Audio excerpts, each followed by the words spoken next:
Hi everyone, I'm Siog from Online Help Guide, and in this video, I will show you how to change the language on CapCut.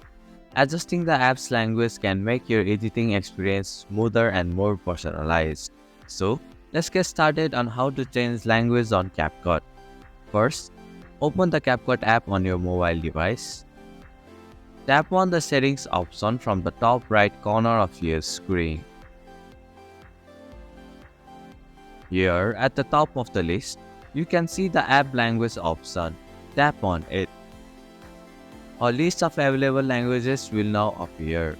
Find the language that you prefer and tap on it.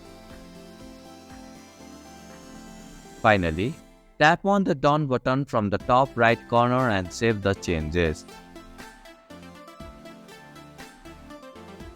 And this is how you can change language on CapCut. Thank you for watching Online Help Guide. Hope this video was helpful. If it was, then hit the like button and comment down if you have any questions or feedback. Also, if you are new to our channel, please subscribe and hit the bell icon so that you won't miss our upcoming videos.